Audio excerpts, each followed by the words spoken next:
Friends, मैं उदय कुमार स्वागत करता हूँ आप सभी को आपके अपने YouTube channel become the best पर। फ्रेंड्स, आज हम लोग इस वीडियो के माध्यम से फ्रांस की क्रांति से संबंधित अभ्यास प्रश्न का हल करेंगे। किसका हल करेंगे? फ्रांस की क्रांति के अभ्यास प्रश्न का हल करेंगे। तो चलिए देखते हैं क्या है प्रश्न। लेकिन इससे पहले अगर आपने अभी तक मेरे चैनल को सब्सक्राइब नहीं किया है तो कृपया इसे सब्सक्राइब कर दीजिए और बेल आइकन की घंटी को दबा दीजिए। तो चलिए शुरू करते हैं। आज का पहला प्रश्न है कि फ्रांस की राजक्रांति किस ईस्वी में हुई, यानी कि फ्रांस में जो क्रांति हुई वह कब हुआ?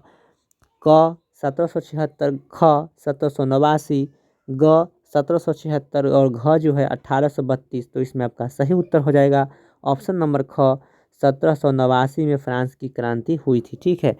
उसके बाद है दूसरा प्रश्न है कि बैस्टिल का पतन कब हुआ? बैस्टिल क्या था? तो बैस्टिल जो था वो एक क्या था? कारावास था। ठीक है। इसका पतन जो होता है वो कब होता है? तो देखिए 5 मई 1789, ख जो है 20 जून 1789, ग 14 जुलाई 1789 और घ है 27 अगस्त 1789। तो इसमें आपका सही उत्तर हो जाएगा ऑप्शन नंबर ग 14 जुलाई 1789। देखिए तीसरा नंबर प्रश्न है कि प्रथम स्टेट में कौन आते थे? फ्रांस में जो समाज विभाजित था वो 3 वर्ग में विभाजित थे। ठीक है। प्रथम स्टेट, द्वितीय स्टेट और तृतीय स्टेट।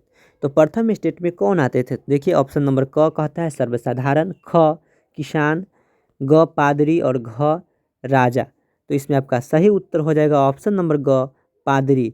प्रथम स्टेट में पादरी आते थे, द्वितीय में कुलीन आते थे और बाकी जो बच जाते थे वो तृतीय स्टेट में आते थे। ठीक है। उसके बाद आपका चौथा नंबर प्रश्न है कि द्वितीय स्टेट में कौन आते थे? द्वितीय स्टेट में कौन आते थे? ऑप्शन नंबर क पादरी, ख राजा, ग कुलीन और घ मध्यम वर्ग। तो इसमें आपका सही उत्तर हो जाएगा ऑप्शन नंबर ग कुलीन। देखिए पांचवा नंबर प्रश्न है कि तृतीय स्टेट में इनमें से कौन आते थे? क दार्शनिक, ख कुलीन, ग पादरी और घ जो है न्यायाधीश। तो इसमें सही उत्तर हो जाएगा ऑप्शन नंबर घ न्यायाधीश तृतीय स्टेट में आते थे।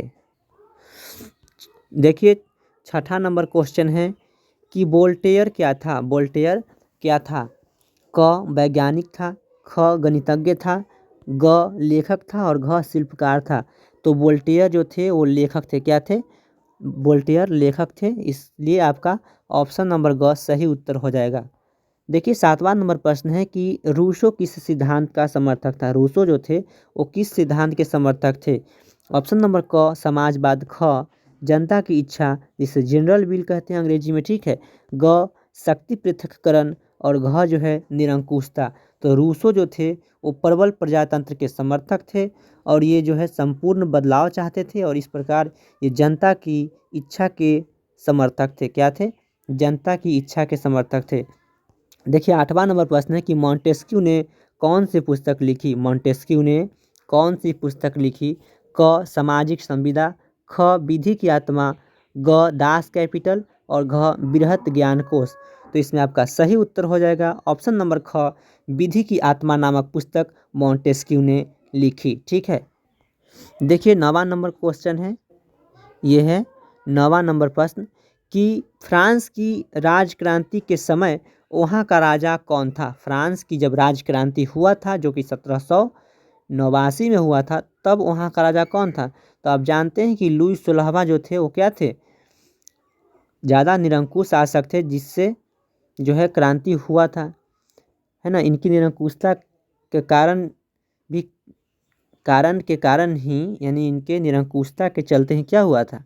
फ्रांस की क्रांति हुआ था।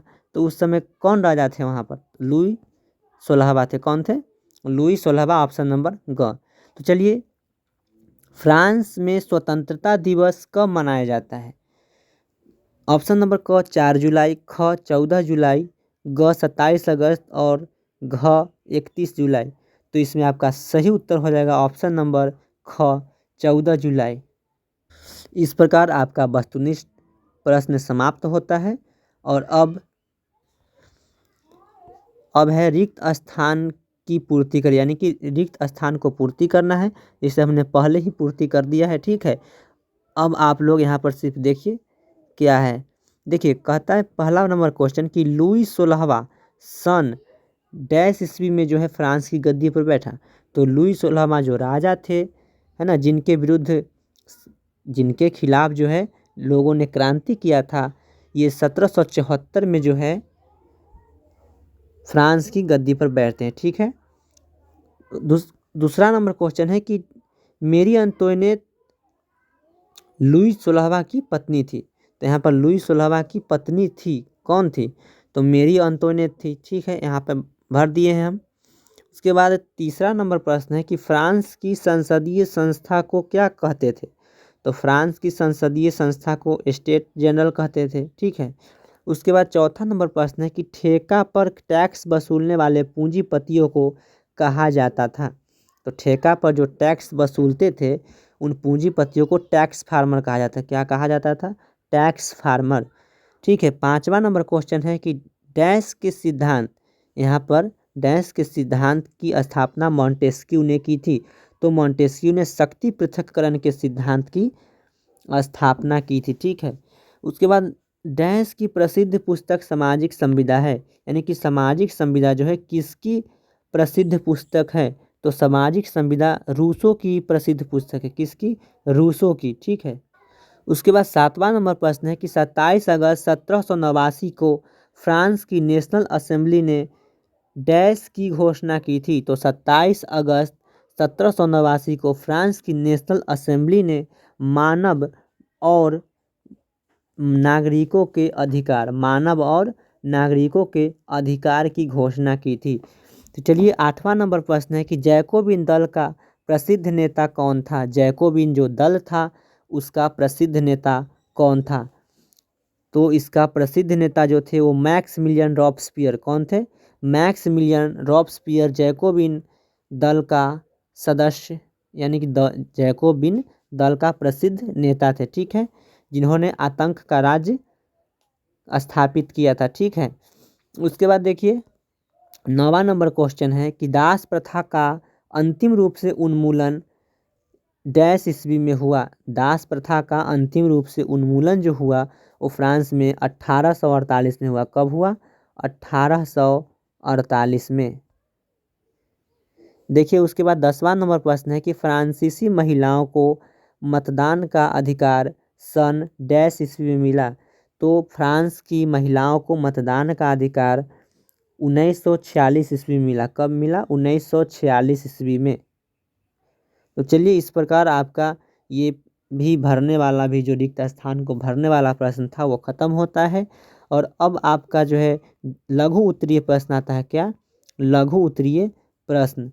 इस प्रश्नों का उत्तर हमने अपने कॉपी में लिख रखा है।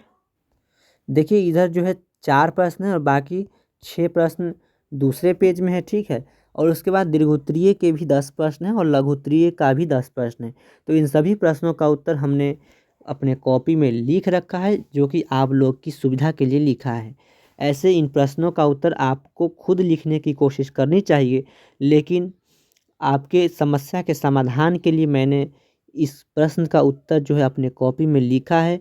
आप पहले खुद से प्रश्न का उत्तर लिखने की कोशिश कीजिए और अगर आपको कहीं पर समस्या आता है तो आप इस वीडियो के माध्यम से देखकर आप सहायता ले सकते हैं। तो चलिए शुरू करते हैं अपना क्वेश्चन आंसर लघु उत्तरीय प्रश्न का।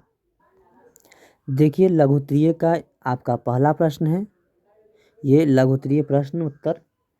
लघु उत्तरीय का पहला प्रश्न है कि फ्रांस की क्रांति के राजनैतिक कारण क्या थे? फ्रांस के क्रांति हुए थे उसमें बहुत सारे कारण थे, जैसे राजनीतिक कारण थे, सामाजिक कारण थे, आर्थिक कारण थे, बौद्धिक कारण थे। तो इसमें आपका पूछा जा रहा है कि फ्रांस की क्रांति के राजनैतिक कारण क्या थे?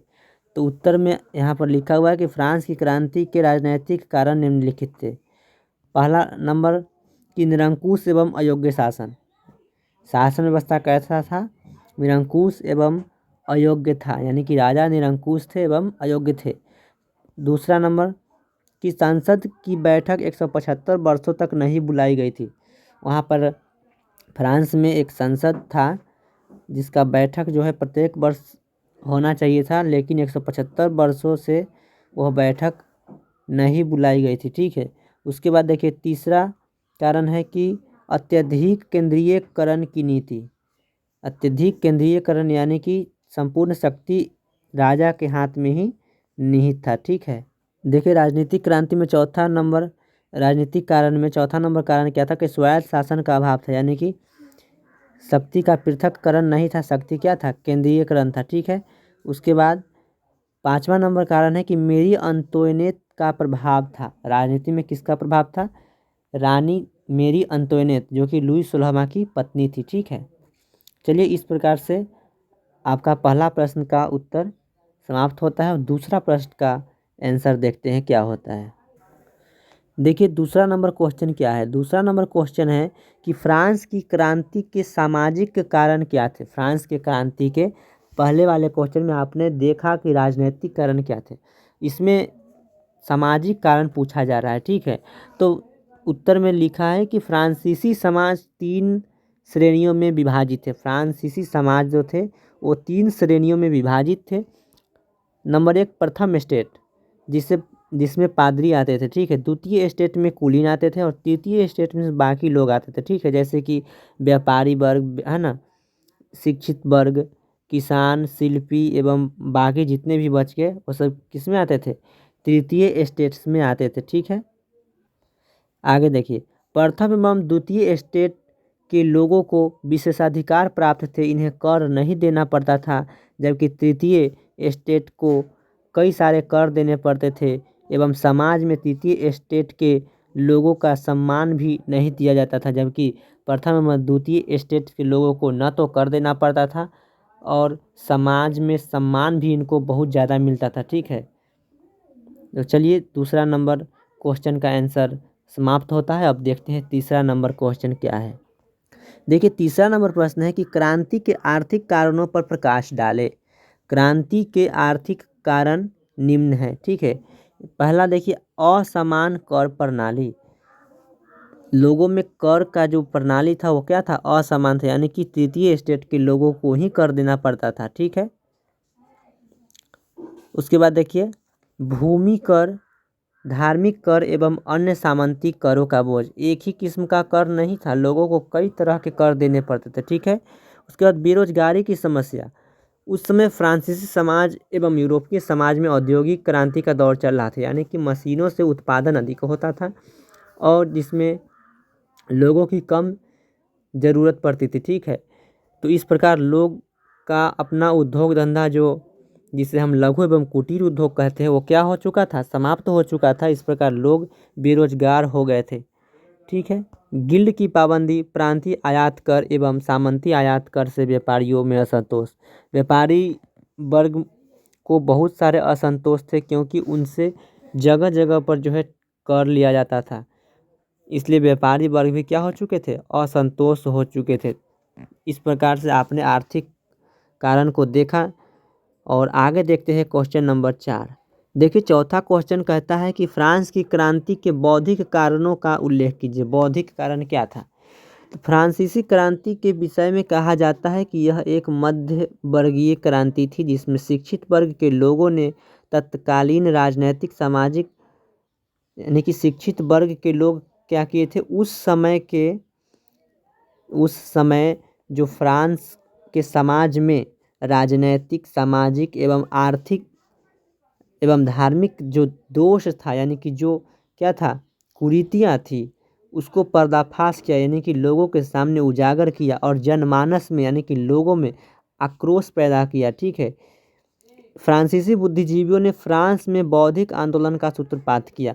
फ्रांसीसी बुद्धिजीवी यानी कि फ्रांस में जो बुद्धिजीवी वर्ग थे वो क्या किया, लोगों को अपने अधिकार बताए एवं समाज में व्याप्त कुरीतियों से लोगों को परिचित कराया। ठीक है, इस प्रकार जो है इन्होंने फ्रांस की क्रांति में मदद की है। ठीक, देखते हैं 5वां नंबर प्रश्न। देखिए 5वां नंबर प्रश्न कहता है कि लेटर्स डी कैचेट से आप क्या समझते हैं। तो देखिए फ्रांस में सभी तरह के स्वतंत्रता का अभाव था।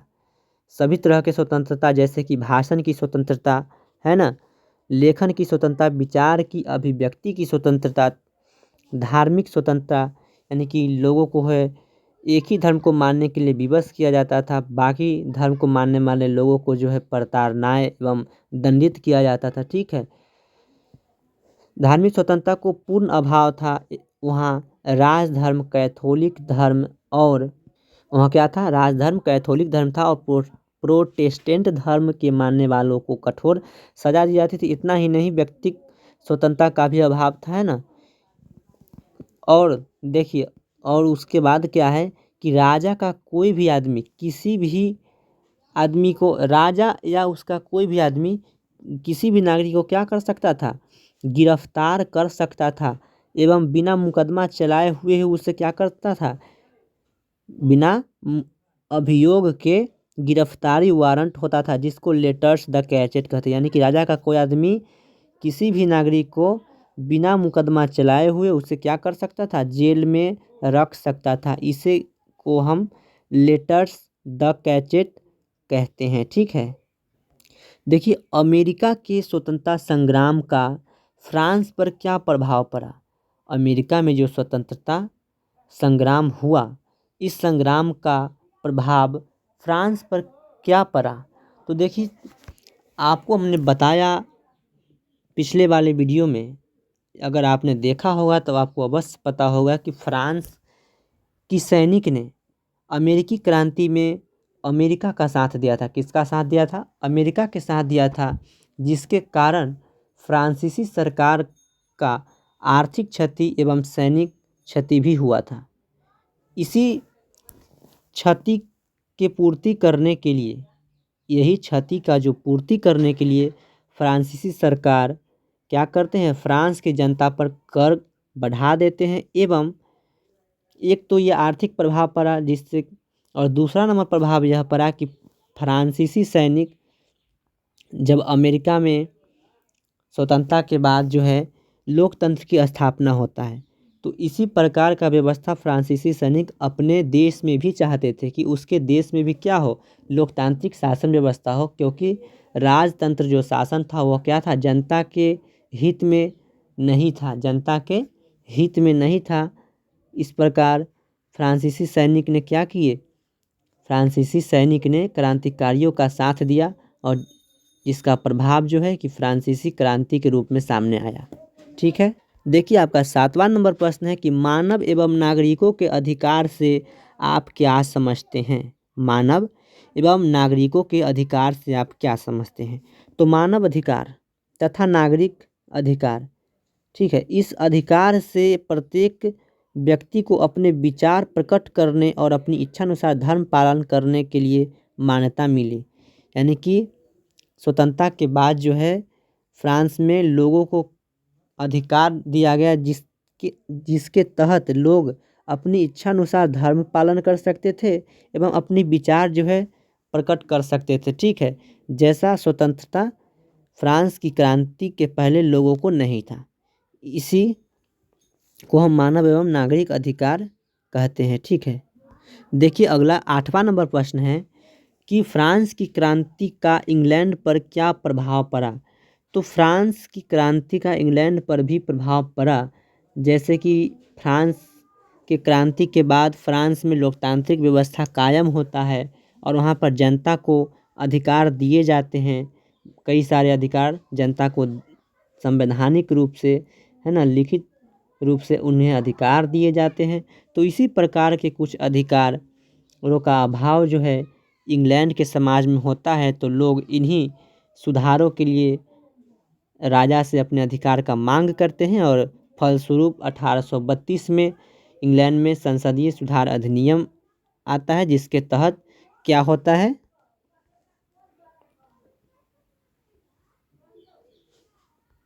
देखिए संसदीय सुधार अधिनियम 1832 में इंग्लैंड में पारित होता है, जिसके तहत वहाँ के जमींदारों की शक्ति समाप्त कर दी जाती है। जो इंग्लैंड में भी पहले जमींदारी व्यवस्था थी, यानी कि एक ही लोगों के पास बहुत सारे ज़मीन थे और उसके तहत उसके अंडर में, यानी कि उसके अधीन में बाकी किसान लोग काम करते थे। लेकिन वहाँ पर क्या किया गया, सुधार किया गया 1832 के संसदीय अधिनियम के द्वारा। एवं सुधार के बाद आगे लोगों को अपना संपत्ति रखने का अधिकार दिया जाता है, ठीक है, और जमींदारी शक्ति समाप्त कर दी जाती है। तो चलिए देखते हैं 9वां नंबर प्रश्न। 9वां नंबर प्रश्न है कि फ्रांस की क्रांति ने इटली को प्रभावित किया कैसे। देखिए, फ्रांस की क्रांति ने न केवल इटली, इंग्लैंड, बल्कि संपूर्ण यूरोप एवं संपूर्ण विश्व को प्रभावित किया, ठीक है। तो इटली को कैसे प्रभावित करता है? इटली जो होता है उस समय कई सारे टुकड़ों में विभाजित होता है, यानी कि उस समय कई भागों में बटा हुआ था, ठीक है। फ्रांस की इस क्रांति के बाद इटली के विभिन्न भागों में नेपोलियन ने अपनी सेना एकत्रित करके लड़ाई की। नेपोलियन जो फ्रांस के स्वतंत्रता के बाद वहाँ का शासन प्रमुख बनते हैं, ठीक है। तो ये न केवल फ्रांस में सुधार कार्यक्रम करते हैं बल्कि इटली, जर्मनी इत्यादि देशों में भी जाते हैं और वहाँ पर जो समाज कई टुकड़ों में बटा हुआ होता है उसको एक करने की कोशिश करते हैं, ठीक है। और जिसके कारण जो है इटली का एकीकरण में क्या होता है, फ्रांस की क्रांति का प्रभाव दिखता है। और इस क्रांति की मदद से जो नेपोलियन ने एक करने की कोशिश की थी, जो एक नहीं हुआ था, लेकिन कुछ ज़रूर इन्होंने एक करने का प्रयास किया था, जिसका मदद जो है इटली की एकीकरण में बाद में होता है। आगे देखते हैं 10वां नंबर प्रश्न। देखिए, फ्रांस की क्रांति ने जर्मनी को कैसे प्रभावित किया। तो हमने पहले ही कहा कि फ्रांस की क्रांति न केवल जर्मनी, इटली एवं इंग्लैंड को प्रभावित किया बल्कि इसने पूरे विश्व को प्रभावित किया। उस समय जब फ्रांस की क्रांति हुई थी तो जर्मनी भी 300 छोटे छोटे, देखिए यहाँ पर शायद छोटे गलत लिखा गया है, ठीक है, यहाँ पर पाई होगा, ठीक, आप ठीक कर लीजिएगा। तो छोटे छोटे राज्यों में विभक्त था। जो नेपोलियन के ही प्रयास से नेपोलियन जर्मनी जाते हैं और ये जर्मनी को भी एक करने की कोशिश करते हैं और इनके प्रयास से जो जर्मनी पहले 300 छोटे छोटे राज्य में विभक्त होता है और नेपोलियन 38 राज्य में जो है विभक्त, यानी कि सिमट देते हैं, 38 राज्य में सिमट देते हैं नेपोलियन। और उसके बाद क्या होता है, उसके बाद नेपोलियन के प्रयास का सहायता जो है वो जर्मनी के एकीकरण में बाद में जाकर मिलता है। तो चलिए, इस प्रकार से आपका लघु उत्तरीय प्रश्न समाप्त होता है। अब हम देखेंगे दीर्घ उत्तरीय प्रश्न। तो आप इसे देख लीजिए, नीचे भी है कुछ, ठीक है। तो इस प्रकार से आप देखकर उत्तर लिख सकते हैं जहाँ पर आपको समस्या आएगा। चलिए देखते हैं दीर्घ उत्तरीय प्रश्न। देखिए है आपका दीर्घ उत्तरीय प्रश्न। इसमें भी कुल 10 प्रश्न हैं, ठीक है, जिसमें पहला प्रश्न है कि फ्रांस की क्रांति के क्या कारण थे। फ्रांस की क्रांति के कई सारे कारण थे, ठीक है, जैसे कि सामाजिक कारण थे, ठीक है। आप यहाँ तक देख लीजिए, आगे फिर दिखाते हैं आपको। देखिए, सामाजिक कारण में जैसे कि समाज जो है 3 वर्ग में विभाजित होता है, ठीक है। और प्रथम एवं द्वितीय स्टेट के लोगों को बहुत सारे सुविधाएं होती हैं, लेकिन तृतीय स्टेट के लोगों को इनके तुलना में बहुत कम सुविधाएं मिलती है, जिससे तृतीय स्टेट के लोग जो है नाखुश होकर सरकार के विरुद्ध आवाज़ उठाते हैं और क्रांति करते हैं। चलिए देखते हैं अगला कारण। देखिए, अगला है राजनीतिक कारण। क्या है? राजनीतिक कारण।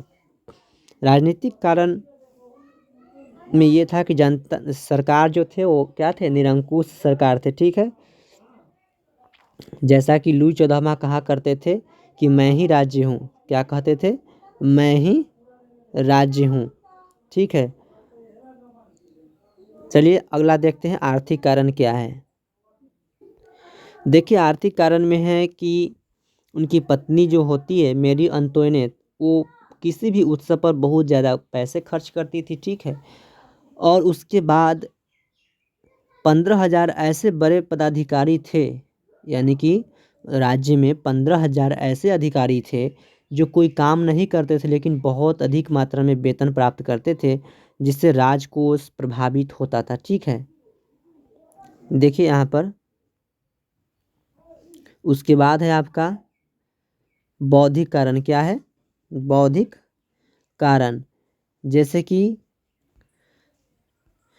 जैसे कि फ्रांस के समाज में जो बुद्धिजीवी वर्ग थे, जैसे लेखक थे, दार्शनिक थे, इन्होंने क्या किया, लोगों को उस समाज में व्याप्त कुरीतियों से, है ना, लोगों को परिचित कराया कि आपके साथ जो है इस प्रकार का धोखाधड़ी किया जा रहा है, आपको शोषित किया जा रहा है। आप लोग जो है एकत्र होकर आवाज़ उठाइए सरकार के प्रति, और इस अगर सरकार बात नहीं मानती है तो आप क्या कीजिए, इस सरकार की सत्ता को उखाड़ फेंकिए और नया सरकार का गठन कीजिए। ठीक है। तो इस प्रकार से बौद्धिक कारण होता है, जिसमें मॉन्टेस्क्यू होते हैं, रूसो होते हैं, वोल्टेयर होते हैं। इन सब अपनी अपनी पुस्तक के माध्यम से लोगों को जो है प्रेरित करते हैं। ठीक है। तो चलिए आगे देखते हैं। देखिए, बौद्धिक कारण के बाद आपका जो है तात्कालिक कारण आता है। इस प्रकार उपयुक्त कारणों फ्रांस की क्रांति, उपयुक्त कारण से क्या हुआ, फ्रांस की क्रांति हुआ। तो चलिए देखिए अब दूसरा नंबर प्रश्न क्या है। दूसरा नंबर प्रश्न है कि फ्रांस की क्रांति के परिणामों का उल्लेख करें। वो हो गया था कारण, अब है परिणाम, यानी कि फ्रांस की क्रांति जब हुआ तो इसके बाद परिणाम क्या क्या हुए। फ्रांस की क्रांति के कई सारे परिणाम हुए, जैसे पुरातन व्यवस्था का अंत हुआ, है ना, पुराना व्यवस्था जो था उसका अंत होता है। दूसरा, धर्मनिरपेक्ष राज्य की स्थापना होता है। जो पहले कैथोलिक धर्म ही मानना अनिवार्य था, अब ऐसा नहीं है, अब आप कोई भी धर्म मान सकते थे। ठीक है। यानी कि राज्य का कोई धर्म नहीं होगा, जो पहले राज्य का धर्म कैथोलिक था। देखिए, जनतंत्र की स्थापना होता है। क्या होता है, जनतंत्र की स्थापना होता है। जो पहले राजतंत्र था वहाँ पर जनतंत्र होता है। उसके बाद व्यक्ति की महत्ता, लोगों को सम्मान दिया जाता है। ठीक है। देखिए, आपका तीसरा नंबर प्रश्न है कि फ्रांस की क्रांति एक मध्यम वर्गीय क्रांति थी, कैसे। आप देख सकते हैं फ्रांस की क्रांति में सबसे अधिक असंतोष मध्यम वर्ग में ही था, और उसी मध्यम वर्ग के जो है बुद्धिजीवी वर्ग भी होते हैं, और जो क्या करते हैं, क्रांति करते हैं। ठीक है। देखिए, आप देख सकते हैं और देखकर आप लिख सकते हैं, है ना, जहाँ पर आपको समस्या आएगा। चलिए उसके बाद आपका चौथा नंबर प्रश्न है कि फ्रांस की क्रांति में वहाँ के दार्शनिकों का क्या योगदान था। ठीक है।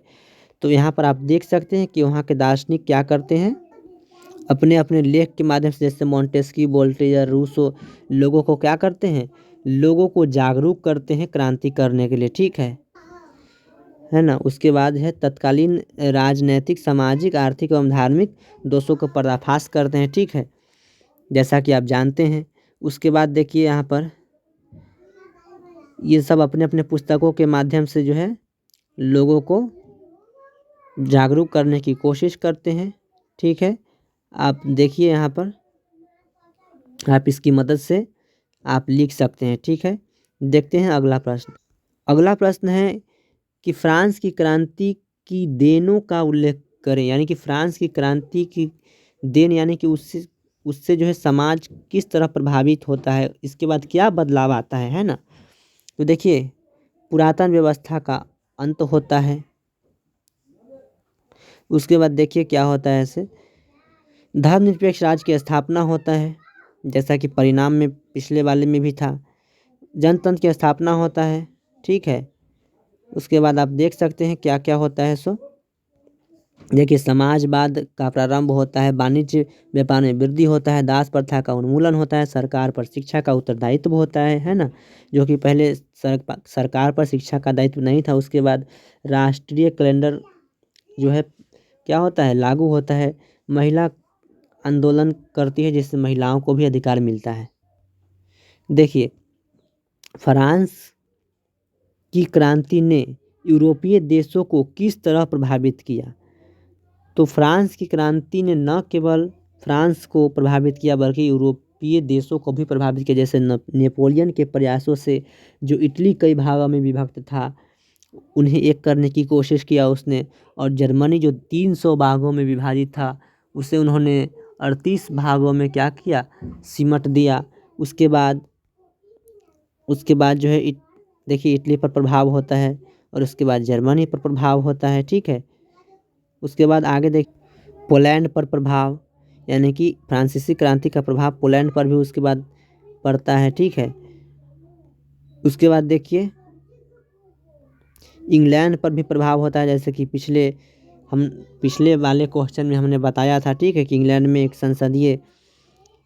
संसदीय अधिनियम पारित होता है 1832 में, जिसके तहत जमींदारों, यहाँ पर देखिए, जमींदारों की शक्ति क्या करती है, समाप्त कर दी जाती है ना। तो चलिए अगला क्वेश्चन देखते हैं। देखिए 7वां नंबर क्वेश्चन कि फ्रांस की क्रांति एक युगांतकारी घटना थी, इस कथन की पुष्टि करें। यह बात सही है कि फ्रांस की क्रांति क्या थी? फ्रांस की क्रांति एक युगांतकारी घटना थी, जैसे कि एक युग का ही अंत कर देता है, यानी कि राजतंत्रात्मक व्यवस्था का ही क्या कर देता है, अंत कर देता है, और वहाँ पर जनतंत्र की स्थापना हो जाता है, ठीक है। यहाँ पर देखिए 1789 ईस्वी में हुई इस क्रांति ने फ्रांस में राजतंत्र को समाप्त कर देता है, ठीक है, और नए विचार जैसे स्वतंत्रता, समानता एवं बंधुत्व एवं मानव के अधिकार, ये सब तो आप जानते ही हैं, तो आप देख कर जो है इससे मदद ले सकते हैं, ठीक है। आप उम्मीद करता हूँ मैं कि आप समझ चुके होंगे, है ना। तो इस प्रकार से आपको जहाँ प्रॉब्लम होता है आप देख कर लिख सकते हैं। देखिए आपका 8वां नंबर प्रश्न है कि फ्रांस की क्रांति के लिए लुई 16वां किस तरह उत्तरदायी था। तो फ्रांस की क्रांति के लिए लुई 16वां और उनकी पत्नी भी बहुत ज़्यादा उत्तरदायी थे, क्योंकि ये लोग जो है फिजूल खर्च बहुत अधिक करते थे, ठीक है, निरंकुश शासन, फिजूल, है ना, एवं अयोग्य थे ये। मेरी अंतोनेट रुपए लुटाती थी, जैसे कि आप जानते हैं, है ना, अपने आदमियों को जो बड़े बड़े पद, यानी कि अपने संबंधियों को बड़े बड़े ओहदे दिलाती थी। देखिए आगे क्या है, आगे आप जानते हैं कि 15,000 अधिकारी ऐसे थे जो बिना काम किए वेतन लेते थे, जिसमें जो है राजस्व का 9% हिस्सा जो है इनके वेतन में ही ख़त्म हो जाता था, ठीक है। आगे देखिए, आगे फ्रांस की क्रांति में जो है, जो क्या होता है, 10 अरब लिब्रे जो खर्च होता है किस पर, ये आपका खर्च होता है अमेरिका को सहयोग करने में। अमेरिकी क्रांति में जो फ्रांस के सैनिक जो सहयोग करता है, उसमें जो है 10 अरब लिब्रे खर्च होता है। लिब्रे है उस समय जो फ्रांस में मुद्रा था, उसे लिब्रे कहते हैं, ठीक है। तो चलिए इस प्रकार से आपने देख लिया 8वां नंबर प्रश्न। और अब देखते हैं 9वां नंबर प्रश्न। देखिए 9वां नंबर क्वेश्चन क्या है कि फ्रांस की क्रांति में जैकोबिन दल की क्या भूमिका थी। जैकोबिन दल क्या था? जैकोबिन दल यानी कि जब फ्रांस की क्रांति होती है 1789 ईस्वी में, तब राजा का जो है सत्ता समाप्त कर दिया जाता है, और फिर उसके बाद मध्यम वर्ग का प्रभाव जो है क्या होता है, शासन में हो जाता है, और इसके तहत जो है तृतीय वर्ग के लोगों को, यानी निम्न वर्ग के लोगों को, किसान को, मजदूर को अभी भी मत देने का अधिकार नहीं होता है। तो इस प्रकार से रॉबस्पियर, जो मैक्सिमिलियन रॉबस्पियर जो थे, वो क्या करते हैं, जैकोबिन दल की गठन करते हैं, इसका जो है नेता होते हैं, और ये आतंक का राज्य जो है स्थापित करते हैं। क्या करते हैं? आतंक का राज स्थापित करते हैं, लेकिन इनके हिंसात्मक कार्यों से जो है इनको न्यायालय क्या करता है, इनको न्यायालय जो है फांसी की सज़ा सुनाता है, और इनका भी शासन समाप्त हो जाता है। तो इस प्रकार आप देख सकते हैं, यहाँ पर लिखा गया है, जहाँ पर आपको समस्या होता है वहाँ पर आप देखकर लिख सकते हैं। देखिए इसके बाद आपका 10वां नंबर प्रश्न है कि नेशनल असेंबली और नेशनल कन्वेंशन ने फ्रांस के लिए कौन कौन से सुधार पारित किए। नेशनल असेंबली ने भी कुछ नियम लागू किए जो फ्रांस में, और उसके बाद कुछ नेशनल कन्वेंशन भी फ्रांस में नियम लागू करते हैं, ठीक है, जिसे आप इसके माध्यम से देख सकते हैं, है ना। जहाँ पर भी आपको समस्या आए आप देख सकते हैं, मैंने इसे खुद से लिखा है, ठीक है, और उम्मीद करता हूँ कि आप लोग अभी तक समझ चुके होंगे, और वीडियो के माध्यम से भी आप जानते होंगे इन सब के बारे में। तो आप पहले खुद से लिखने की कोशिश कीजिए, और उसके बाद इसे देखकर मदद ले सकते हैं, ठीक है। देखिए तो इस प्रकार से आपका जो है समाप्त होता है क्वेश्चन आंसर, और मैं उम्मीद करता हूँ कि इस क्लास से आप लाभान्वित हुए हो, तो अगर आपको वीडियो अच्छा लगा तो इसे लाइक कर दीजिए और अपने दोस्तों के साथ शेयर कर दीजिए ताकि उन्हें भी लाभ मिल सके। फिर मिलेंगे अगले वीडियो में, तब तक के लिए जय हिंद।